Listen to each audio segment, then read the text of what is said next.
Bonjour à tous. Dans la vidéo précédente, nous avons parlé de l'écart absolu moyen. Nous avons défini donc cette notion de paramètre de dispersion basé sur les écarts entre valeurs. Nous allons maintenant voir la notion de variance et la notion d'écart type en regardant un petit peu ce qu'on peut faire sur le tableau de la vidéo précédente, mais en allant un petit peu plus loin. En fait, on avait obtenu donc une note moyenne, un écart moyen qui valait 0, un écart absolu moyen qui valait 1,568, donc je fais référence directement à la vidéo précédente. Mais statistiquement parlant, on reste sur sa fin parce que, comme je le disais, l'écart absolu moyen, c'est très bien, c'est la distance moyenne à laquelle les différentes notes, première ligne, tournent autour de leur moyenne, 10,8. Mais on ne peut rien en faire d'autre en statistique. Alors, on essaye de contourner le problème avec quelque chose qui va consister à mettre des valeurs au carré.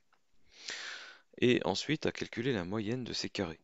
D'accord? Donc j'ai rajouté une ligne carré des écarts, c'est-à-dire additionner des carrés finalement hein, et diviser par le nombre. Et additionner des carrés en mathématiques, c'est souvent une bonne idée. C'est souvent fécond, c'est souvent riche, ça ouvre souvent un certain nombre de portes. On définit des normes comme ça, hein, avec la norme 2. Le théorème de Pythagore est basé sur une somme de carrés qui nous permet aisément de calculer la longueur d'une diagonale. Euh, voilà, donc je pourrais citer comme ça plusieurs exemples pêle-mêle pour dire que finalement mettre des valeurs au carré, mais bien que ça soit contre-intuitif, ça va donner des résultats. Ici, plutôt que de prendre les valeurs absolues des écarts pour éliminer le problème des signes moins qui conduisait à une moyenne de 0, je les mets au carré. Et donc je vais obtenir une liste ici qui est 2,8 au carré, 7,84, etc. Je vais calculer la moyenne de ces carrés qui va s'appeler la variance de la série, donc ce qu'on note classiquement V de x, et qui vaut ici 5,04. Alors encore une fois, je calcule une moyenne pondérée, c'est-à-dire que je tiens compte des nombres d'étudiants qui sont en face. 7 fois 7,84 plus 14 fois 0,04 plus 4 fois 17,64, le tout divisé par 25. Variance 5,04. Bon, cette variance en tant que telle donne lieu à la possibilité de faire de l'analyse de variance, par exemple, lorsqu'on est sur une variable ou deux ou plusieurs variables. Donc c'est extrêmement riche cette analyse de variance. Et ça n'est pas du tout l'objet de cette vidéo. Je présente simplement la façon de calculer tel ou tel paramètre. Ici, on voit que en fait, on avait des points, d'accord, donc des notes sur 20 obtenues par les étudiants, et donc on avait des écarts en nombre de points par rapport à la moyenne. Si je mets ça au carré, je trouve des valeurs qui vont s'exprimer en points au carré, ce qui n'est plus très concret. Et leur moyenne est également un nombre de points au carré. Donc si je veux un nombre de points qui servent de moyenne, eh bien je vais prendre la racine carrée de ce résultat pour rétablir en fait l'unité de mon résultat. Et donc je vais descendre ici sur ce qu'on va appeler l'écart type, la racine carrée de la variance, qui vaut donc environ 2,245. J'ai mis à droite au fait la formule de Koenig qui exprime une manière abrégée de calculer une variance sans passer par le calcul des écarts. En fait, si on manipule un petit peu les calculs qui ont été effectués ici, on s'aperçoit qu'en simplifiant, on peut juste prendre les valeurs de départ que l'on met au carré et enlever le carré de la moyenne. Et on atterrira sur la variance directement.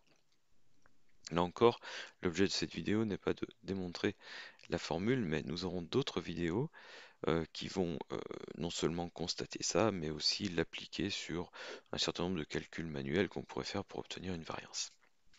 Ce qu'on retiendra surtout ici, c'est ce qui concerne l'écart type. On vient de calculer quoi donc? La racine carrée de la moyenne des carrés des écarts. C'est-à-dire que j'ai des valeurs au départ, les écarts, qui sont mises au carré. Je calcule la moyenne de ces carrés et je calcule la racine carrée de cette moyenne.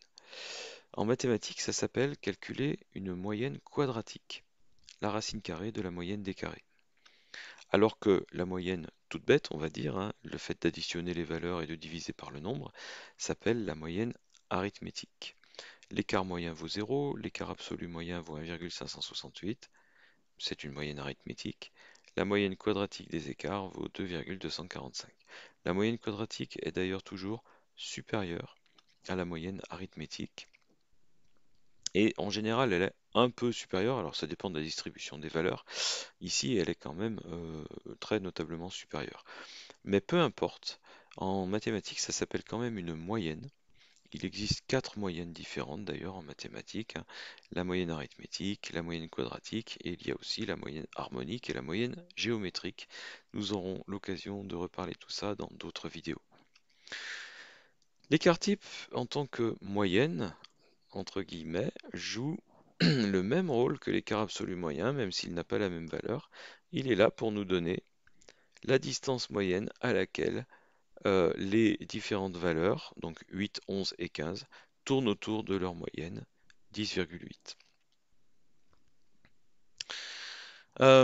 Nous allons pouvoir maintenant appliquer cet écart type à quelque chose, faire une lecture graphique, bref, appliquer ça dans un exercice, dans la mesure où, notamment, et heureusement pour vous, votre calculatrice en mode statistique est capable de vous donner directement l'écart type. Vous n'avez pas besoin à chaque fois, évidemment, de calculer tout ça à la main. Donc on va voir dans la prochaine vidéo deux exemples successivement, l'un qui est directement lié à l'usage de la calculatrice et l'autre qui utilise la calculatrice et qui nous conduit à faire une lecture graphique sur un diagramme de fréquence cumulée. A tout de suite.